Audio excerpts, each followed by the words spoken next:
At my husband's funeral, my son Daniel stood at the podium with a trembling voice and thanked another woman.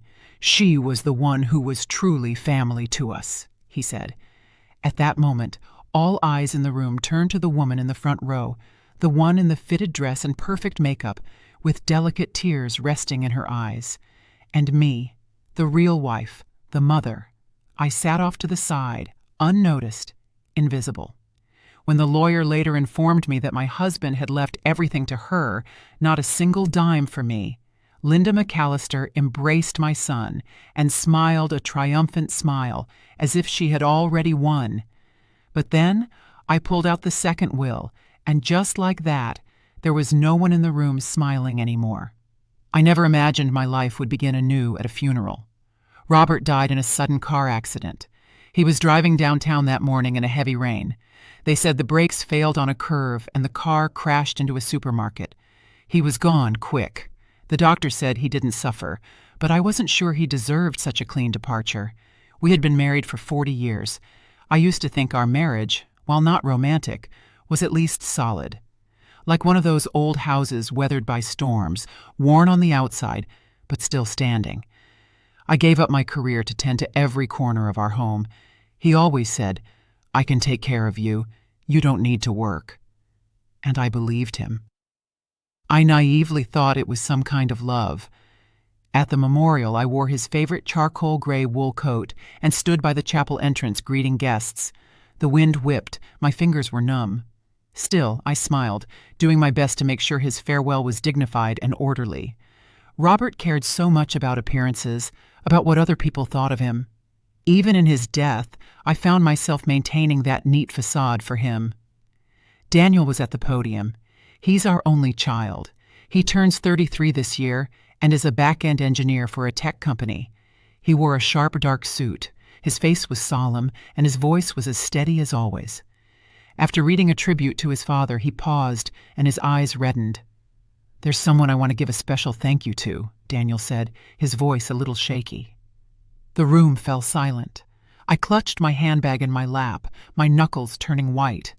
I thought he was about to say, "My mother." In that moment, I could almost hear it forming in his throat, that long-awaited acknowledgement. 40 years of companionship, dedication to the home, nights spent at the hospital, all the quiet sacrifices. I truly believed he had finally seen me. But what came next sliced through me like a dull blade, stripping that hope away inch by inch. Someone who supported my father through the toughest time of his life, Ms. Linda McAllister. A soft murmur went down the aisle. From the front row, a woman stood up and dabbed her eyes, nodding politely. She wore a deep emerald green wool coat, black heels, flawless makeup, and perfectly coiffed hair. As she sat down, those around her turned to look, curious and surprised. I felt sound explode in my ears like a detonated silence. Linda McAllister. I knew the name. She was Robert's administrative assistant at the firm. He later promoted her to a consulting partner, even briefly including her on the board. When I'd ask about her, he'd always downplay it. "She's competent. Don't be paranoid." I remembered that year's company party. She brought me wine, smiling sweetly, moving with the ease of a woman who fit in. I dismissed her at the time as just another sycophantic employee. Looking back now, how ironic. From across the room, someone whispered, "She's sitting so close, like she's family." And my son had just thanked that woman at his father's funeral. I felt like the chair had dropped from under me. My ears were ringing, and the world vibrated faintly. People came up to shake my hand, murmuring the usual. "He was a good man. We'll miss him." I nodded automatically, like a machine repeating pre-programmed responses. I had planned to hold on until the end, to maintain appearances. But then I heard Daniel whisper to Linda, "You're the one who's truly family." I nearly dropped the teacup in my hand. In that moment, I realized this funeral wasn't for Robert. It was for a hidden world I didn't know existed, and I was just a stranger, a discarded observer. That night, back home, I sat in the empty living room. As I took off the coat, I saw that the satin ribbon was wrinkled, as if the last vestige of my marriage's dignity had been accidentally snapped. I sat at the dining room table and stared at the row of empty chairs. Robert's seat was still in its place. I hadn't moved it. For decades, he'd always sat there, hand on the armrest, waiting for me to bring him his soup. Now it was just alone, and the armrest had gone cold.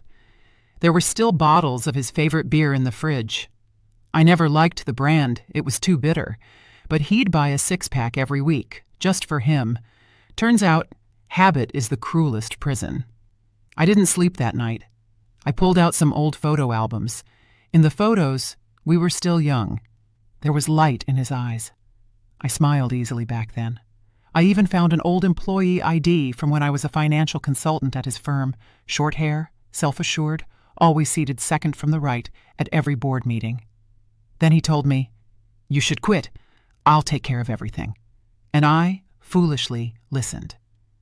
I closed the album and poured myself a glass of water. The kitchen clock ticked. I realized all the pride, all the patience I had once poured into keeping our marriage intact had been buried the moment he died. What I didn't know, however, was that beneath all this was a deeper betrayal. The next morning, every word I heard in the lawyer's office felt like a line from a life script I was never invited to read.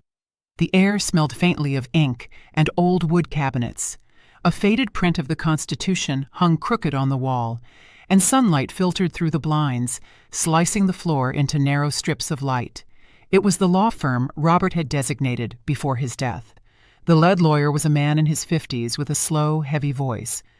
Every syllable was drawn out, as if to underscore something unsaid.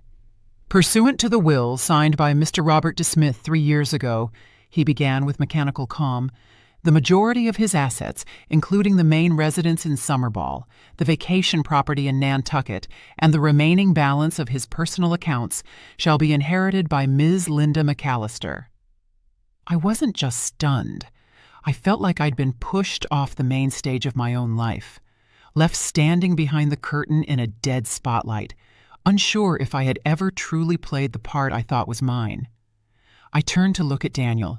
He sat ramrod straight, his gaze fixed forward, as if he were listening to a quarterly financial report. His fingers were perfectly interlocked. Not a hint of surprise, not a shift in his expression, as if he had known all along. When the reading was over, I stood up and walked over to him. "You knew," I said in a low, trembling voice. "Didn't you?" He looked at me with a strangely serene tone. "Dad had his reasons." "His reasons," I whispered, the words choked in my throat. What did 40 years of marriage mean to him? Daniel was silent for a moment, then said, "He worked hard his whole life. Linda was there for him. She understood him." He lowered his voice almost apologetically. "You didn't." In that moment, I saw it clearly. Not only had I lost my husband, I was losing my son. He wasn't defending his father's memory. He was redrawing the family tree and erasing me from the map. When I got home, I stood in the driveway for what felt like an eternity, the weight of my handbag numbing my arm. I went into the bedroom and opened Robert's closet. His shirts, ties, and wool vests were still perfectly arranged with that familiar scent of refined decorum. But what lies were woven into those fibers? When did he decide I was no longer family? Was it the year I forgot to buy his favorite wine for our anniversary, or before that, when I quit my job as his financial consultant and just became a housewife? I started searching through the drawers for proof I wasn't crazy. Old ledgers, photos, receipts, old business cards. In the kitchen drawer, I found a folder of letters Robert had kept. One was from the Nantucket Property Management Company. The date was 6 years ago. The recipient, Linda. My hands were shaking. I had been to that house by the sea countless times, not realizing I was just a guest. That afternoon, I walked across the street to visit Giselle, our longtime neighbor. She was a widow in her late 70s, with a sharp memory and a garden brimming with roses. When I mentioned Linda's name, her face stiffened. "Linda, wasn't she the one Robert would take to those symphonies?" she asked, raising an eyebrow. You didn't go with them? I forced a smile. My mouth was dry. I never really liked social events much. Giselle shifted in her seat. Oh, I always thought they were an item. She's been on this street several times. One year she helped Robert put up the Christmas lights. I froze. That Christmas, I was stuck upstairs with a swollen knee. Robert had told me a neighborhood boy had helped him. Do you remember when they started getting close? I asked. Giselle stirred her tea, thinking, at least 10, maybe 15 years ago. I remember seeing her around here when you were away taking care of your sister. I thought she was some cousin or something. 15 years. I sat in Giselle's sunroom feeling like a stranger who had walked into the wrong house. All these years, I had managed our retirement budget down to the last penny. I had chosen his bathrobes, scheduled his physicals, and even dipped into my parents' last savings to rescue his company during a cash crisis. And he had been building golden bricks for another woman's future out of my sight, out of my reach. Returning home, I finally found an old cardboard box in the basement filled with photos. There was Robert standing next to Linda at a company event. His hand rested gently on her arm, smiling a radiant smile like never before. He looked relaxed, younger, happier than he ever looked beside me. And in one photo, there was Daniel, barely 18 or 19, standing with them. His smile was nervous but not reluctant. One corner of the photo was marked out. I rubbed it gently with an eraser and uncovered a line written in pen.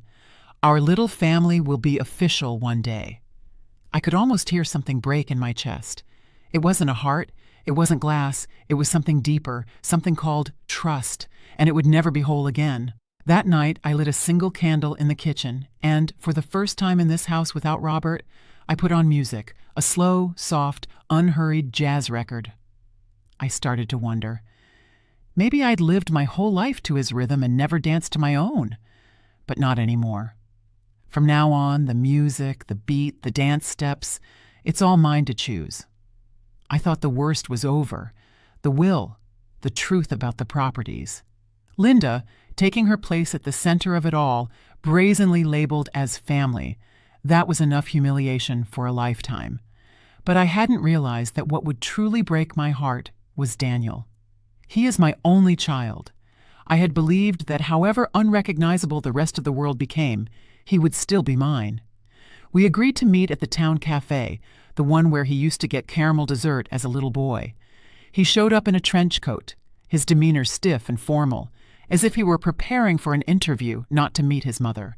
Before I could sit down, he placed his phone face down on the table. He always did that, a subtle signal that any buzz could be a reason to abandon the conversation. "Why did you send Linda a legal notice?" he asked bluntly. I took a deep breath and looked him in the eyes. "Do you think I shouldn't have?" He shrugged. "She didn't hurt you. Dad gave her the money. It was his decision. Suing her just makes everyone uncomfortable." "Uncomfortable?" I said, my voice cracking with disbelief. "Daniel, your father deceived me for decades. I gave up my career for this family, my friends for you. I even sold my mother's emerald ring just to pay your college tuition. Do you know what that ring meant to me?" Daniel frowned, exhaling with visible irritation. "You always bring it up, like I owe you something." That hit me like a dull blow to the chest. It wasn't anger, not even an argument, just distance, a cold and definitive distance. "Dad told me," Daniel said after a pause, his voice dropping, "that the happiest years of his life were with Linda. She understood him. She respected him. She didn't always question and criticize him like you did." "I questioned him because he stopped respecting me," I said, gritting my teeth. "I criticized him because he was wrong." Daniel shook his head as if he were listening to a meaningless sermon. "You're too traditional, Mom. You've always believed that making sacrifices is a virtue, but Dad didn't need that kind of love." That's when I understood. It wasn't a sudden revelation for him. He had been thinking this way for a long time. He just hadn't said it until now. I looked at him for a moment. All I could see was the boy he used to be. The boy who breathed raggedly during asthma attacks while I sat by his bed all night. The teenager who was bullied in school, whose dignity I defended as if it were my own. The 17-year-old whose heart was broken for the first time, and who curled up next to me on the backyard bench in silence until the stars came out. Did he remember any of that? I reached into my purse and pulled out an old, faded photograph. "That summer when you were 2, we went to the beach," I said, sliding the photo across the table. "Your father backed out at the last minute for work, so it was just the 2 of us." In the photo, he's wearing bright red swim trunks and standing on wet sand with a trail of tiny, wobbly footprints behind him. "You were terrified of the waves. You'd hold onto my neck and just scream, 'Mommy, Mommy!' You didn't know much about the world back then, but you knew where safety was." Daniel looked down and said nothing. "I know you idolize your father," I continued. "He was always elegantly turned out, never raised his voice, always said the right thing. But did you ever think that maybe I set the foundation for that elegant man to exist?" He looked up. There were no tears, no remorse, just a flicker of hesitation. "Dad did what made him happy," Linda said. "She made him feel needed. You were just too strong." Too strong. That was what I was. I thought about those nights spent balancing overdue accounts, the afternoons I cooked with a fever, the years I held back tears at Robert's cold silences and kept smiling anyway. That's what he meant by too strong. I put the photo back in my wallet and stood up. My voice sounded calm, but it had a deep firmness. "You're right. I was too strong, and starting today, I'll save that strength for myself." Whatever he said after that, I didn't hear it. I walked out the cafe door into the parking lot. It had started to rain. The drops hit the windshield with a slow, relentless rhythm, an orchestra made entirely of silence. I slid into the driver's seat and wrapped my hands around the steering wheel, pausing for a long moment. I didn't cry. I didn't fall apart.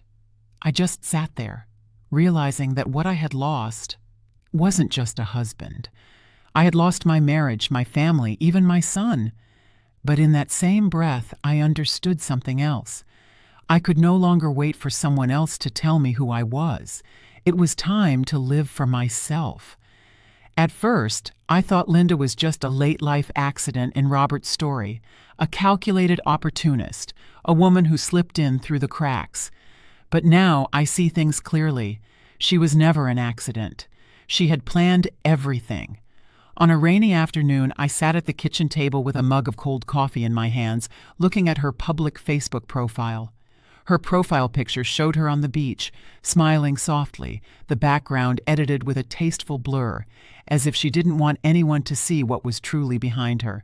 Her bio said, "Consultant in the architecture sector, lover of classical music and community service, grateful for life's tender company." I clicked on her photo albums.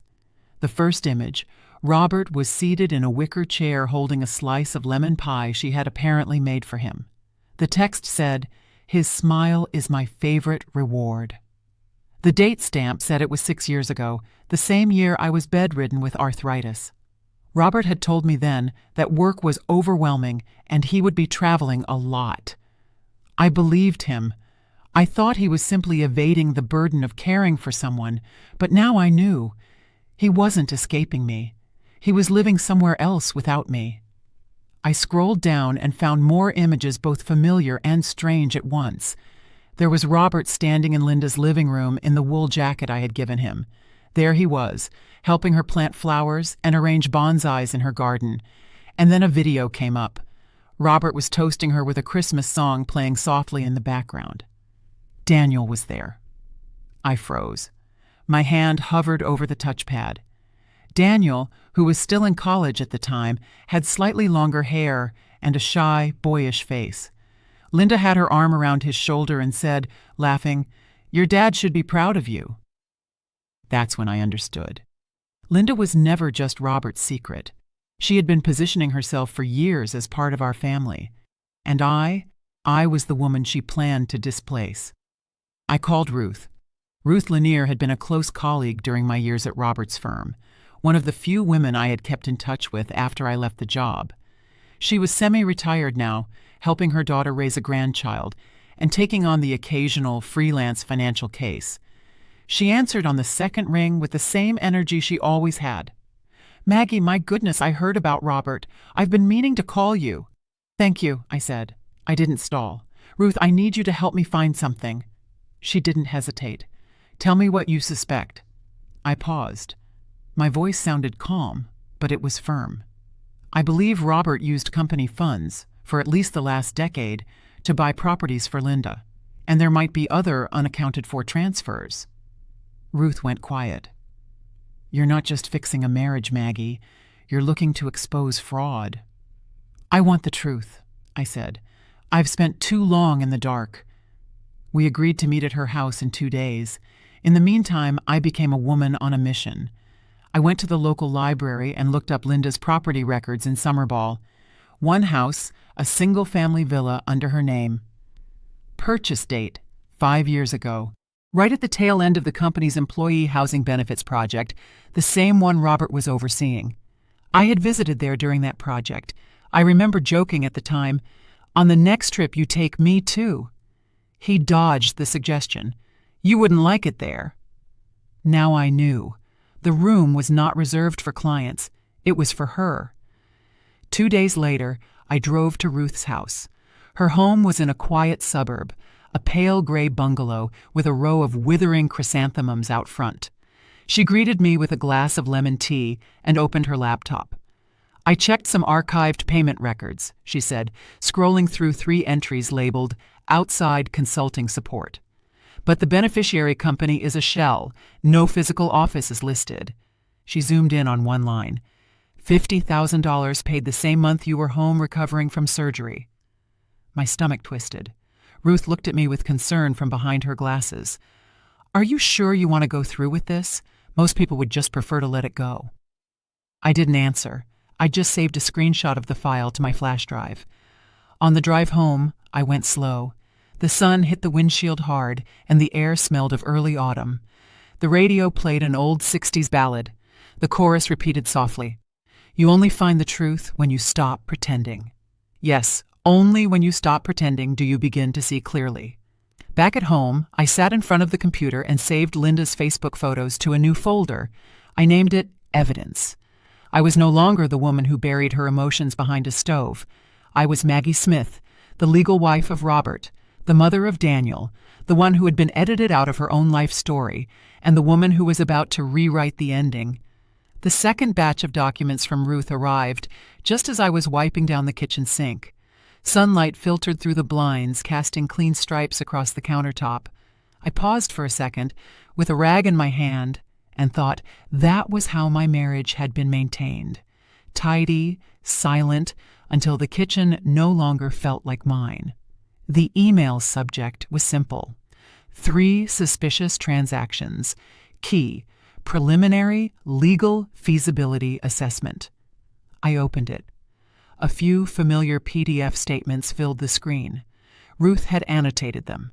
The company name, Quinte Consulting LLC. The account tied to Linda. The transfers, 3 payments totaling over $350,000, carefully staggered over 5 years. Each one timed just outside the company's official audit cycles. She added a note, "This sum lacks sufficient justification. Unless invoices for services of equivalent value can be produced, this is potentially a fraudulent gift." There it was, the proof. I felt a knot of resolve form in my chest. I knew what to do. That afternoon, I called a lawyer who specialized in fraud and corporate law. "I have a whole host of questions," I said, my voice steady and clear. "I believe my late husband systematically plundered his company to aid his longtime mistress." The lawyer was a woman named Michelle Robinson. She was in her mid-50s, and her voice on the phone was warm and no nonsense. She listened calmly as I talked. "You need to send me everything you have," she said. "Every document, every email, every photo." I hung up and started copying the files. When I was finished, I had over 50 documents. I printed everything out, arranged it neatly in a folder, and took it to her downtown law office. Her firm was in a glass skyscraper, and I took in the view of the Chicago skyline as I waited. When she walked in, she had a kind, professional smile. She had a sharp haircut that framed her chin and wore a perfectly fitted suit. She took the folder, flipped through it, and nodded. "We will go through this," she said.